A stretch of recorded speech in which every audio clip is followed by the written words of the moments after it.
नमस्कार, स्वागत है हमारे YouTube चैनल इंडिया बोलेगा आज। साथियों, ये मेरा ऑफिशियल चैनल है जिस पर मैं आप लोगों को पेंशन से जुड़ी हर वह खबर देता हूं जो आप लोगों के लिए बहुत महत्वपूर्ण है। और अगर अभी तक आपने इस चैनल को सब्सक्राइब नहीं किया है तो इस चैनल को जल्दी सब्सक्राइब कर लें। और बहुत से लोग मेरी वीडियो को कॉपी करते हैं, मेरी वीडियो उठा के अपने चैनल पर अपलोड कर देते हैं, मेरी स्क्रिप्ट कॉपी करते हैं।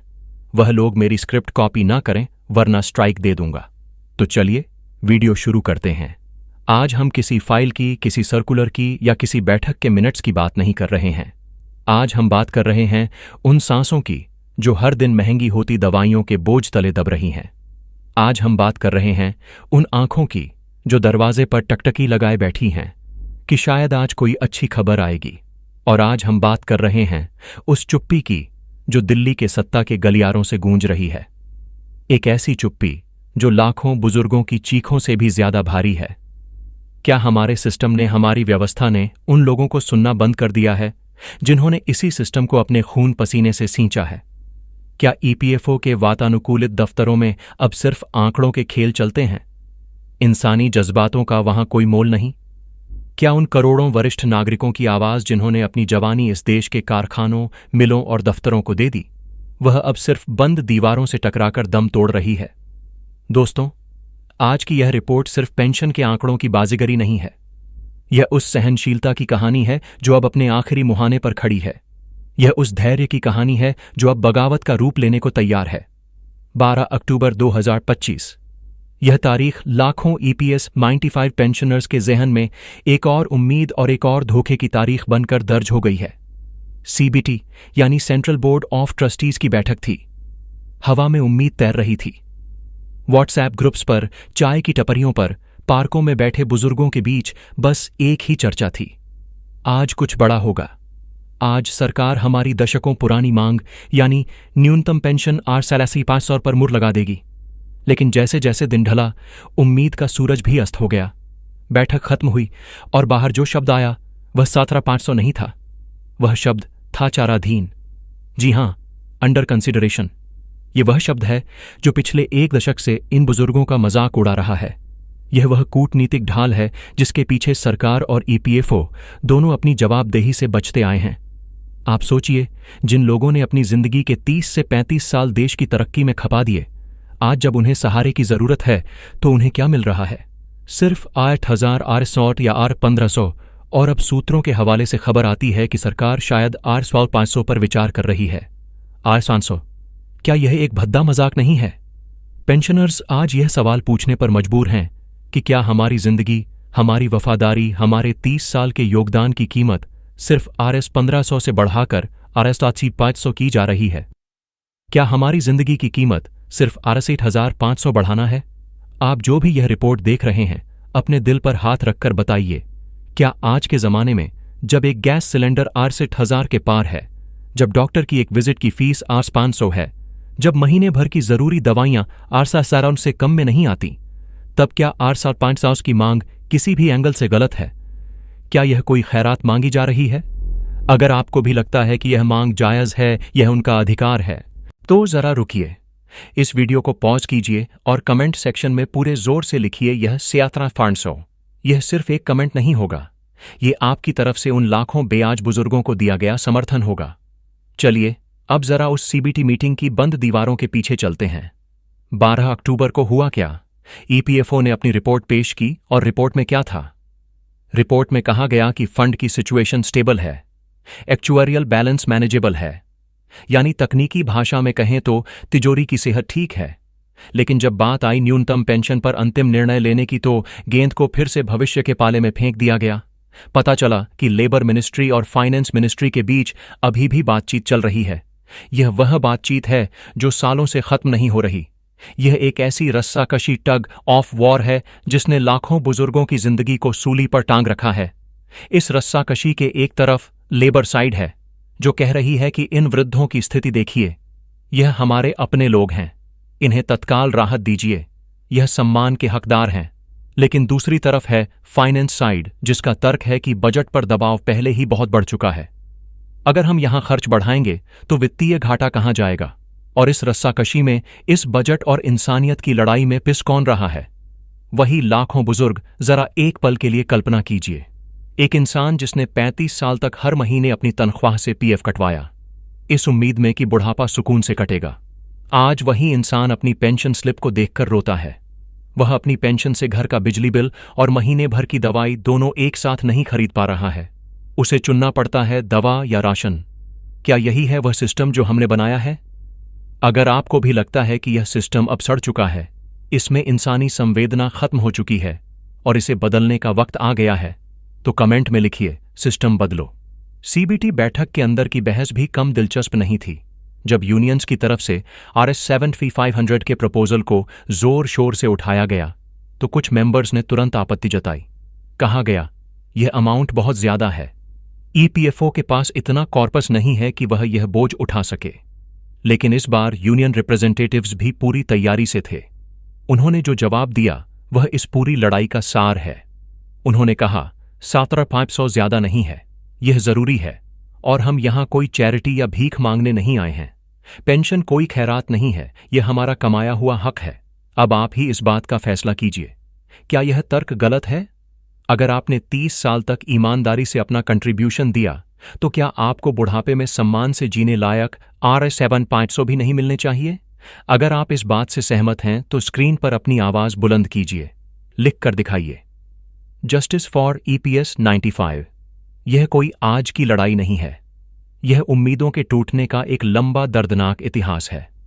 पिछले 10 सालों में इन पेंशनर्स ने कितनी बार उम्मीद लगाई और कितनी बार इनकी उम्मीदों को तोड़ा गया, जरा वह भी देख लीजिए। साल 2014 कहा गया, एक रिव्यू कमेटी बनेगी जो पेंशन बढ़ाएगी।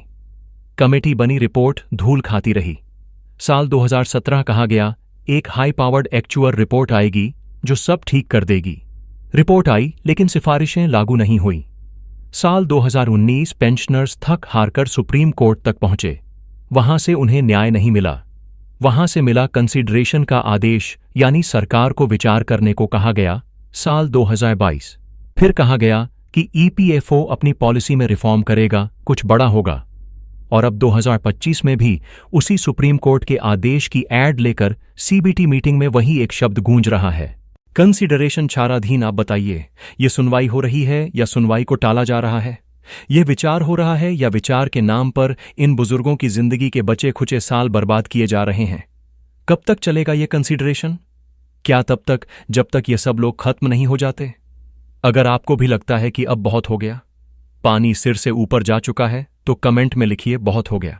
लेकिन अब एक बात साफ है, सरकार भले ही सुनने को तैयार ना हो, लेकिन EPS 95 पेंशनर्स अब चुप रहने को तैयार नहीं है। जो आवाजें पहले दबी छुपी थीं, वो अब सड़क पर आ गई हैं।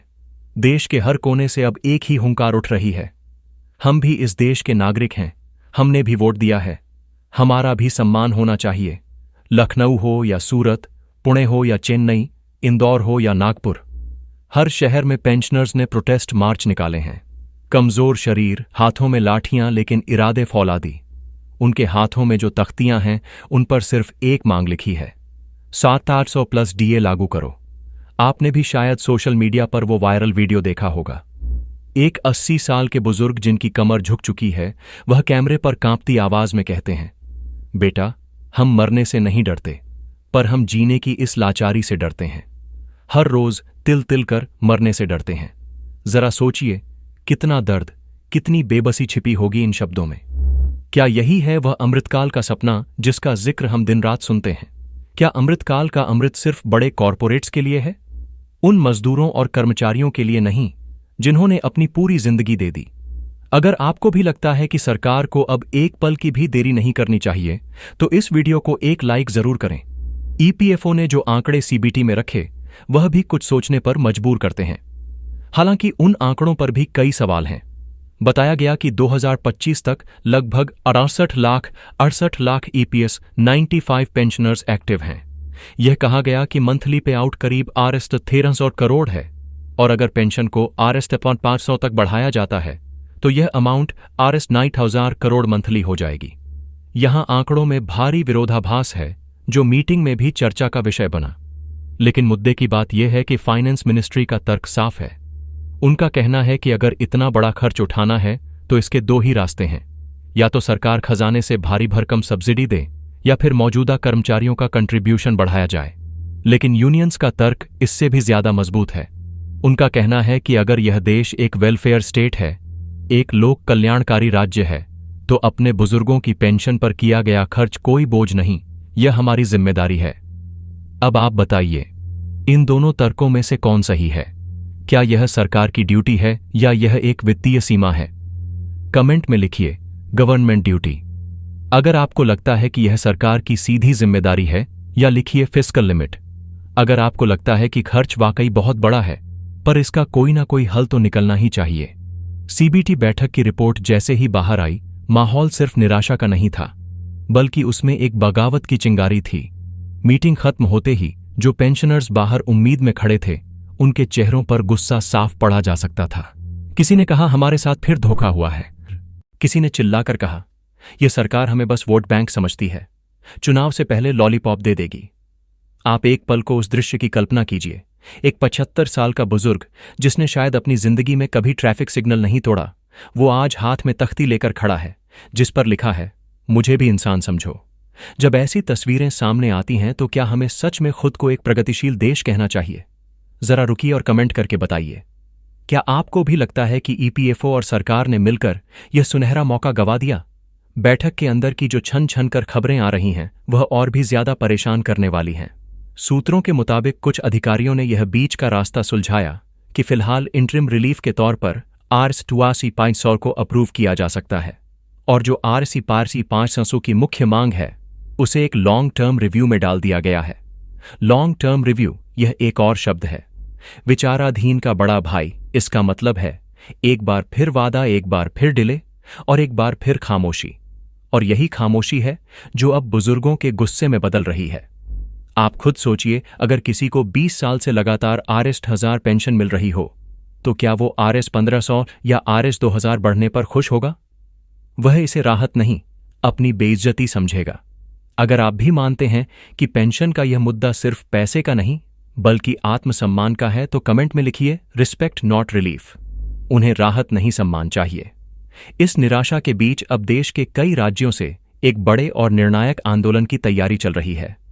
EPS 95 नेशनल एजुटेशन कमेटी नास ने साफ ऐलान कर दिया है, अगर जल्द ही Rs 7500 प्लस DA महंगाई भत्ता लागू करने का फैसला नहीं हुआ, तो इसी साल नवंबर में दिल्ली घेराव किया जाएगा। खबर है कि पोस्टर्स तैयार हो रहे हैं, स्लोगन्स तय हो चुके हैं।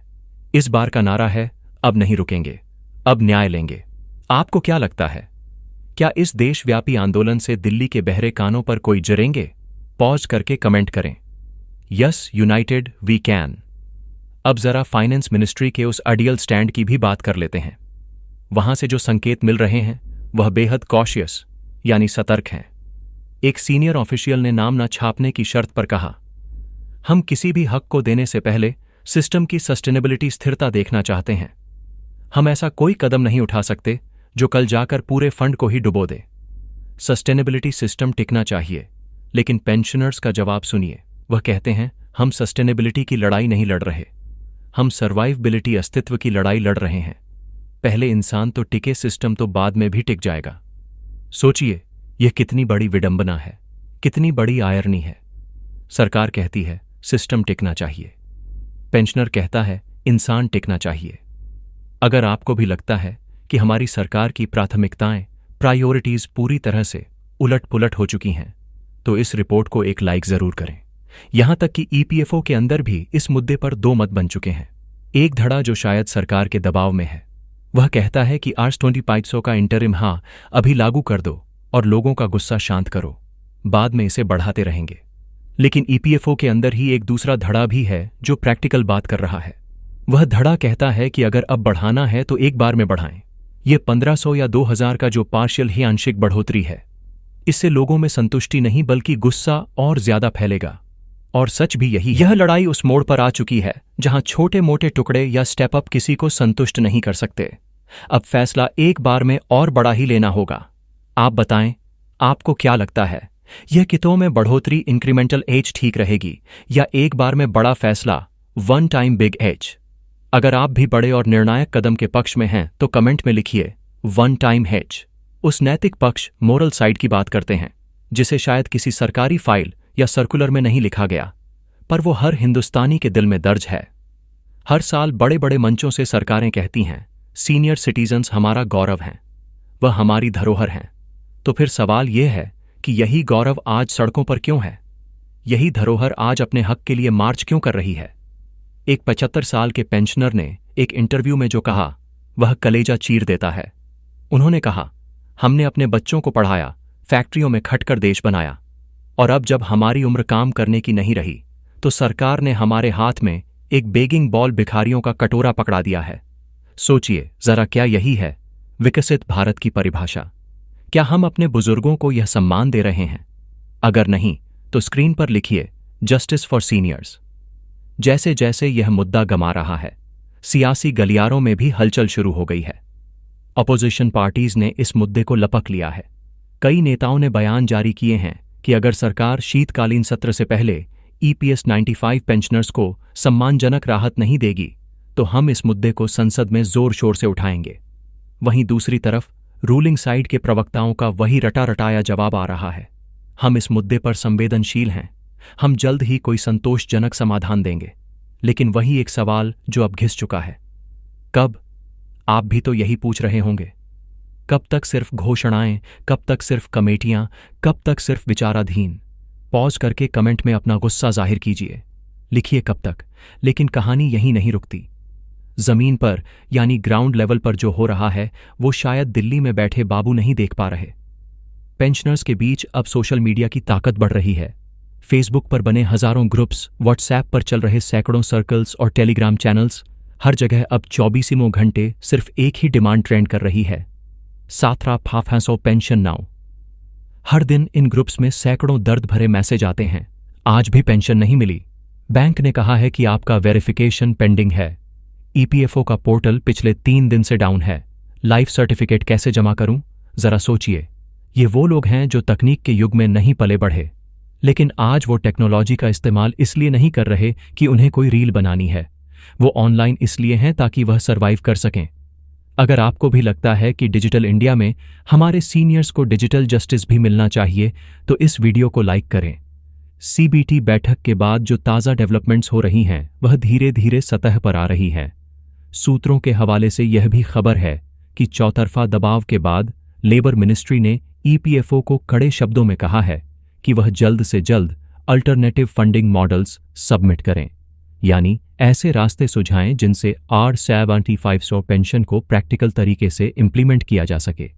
इसका मतलब यह है कि लड़ाई अभी खत्म नहीं हुई है, यह लड़ाई अब तकनीकी स्टेज में जा चुकी है। सोचिए कितनी बार इन पेंशनर्स ने यह सुना होगा, फाइल आगे बढ़ गई है, मैटर अब हाई लेवल पर है। यह उम्मीद की एक और किस्त है जो उन्हें दी जा रही है। लेकिन इस बार पेंशनर्स ने भी ठान लिया है, अगर दिसंबर तक कोई ठोस फैसला नहीं हुआ तो देशव्यापी आंदोलन होगा। और इस बार पोस्टर्स पर जो लिखा जा रहा है वो शायद सरकारों को सबसे ज्यादा चुभेगा। पोस्टर्स पर लिखा है, पेंशन नहीं तो वोट नहीं। आपको क्या लगता है, क्या यह नारा असर करेगा? क्या लोकतंत्र में वोट की चोट सबसे कारगर होती है? कमेंट में लिखिए, वोट फॉर पेंशन।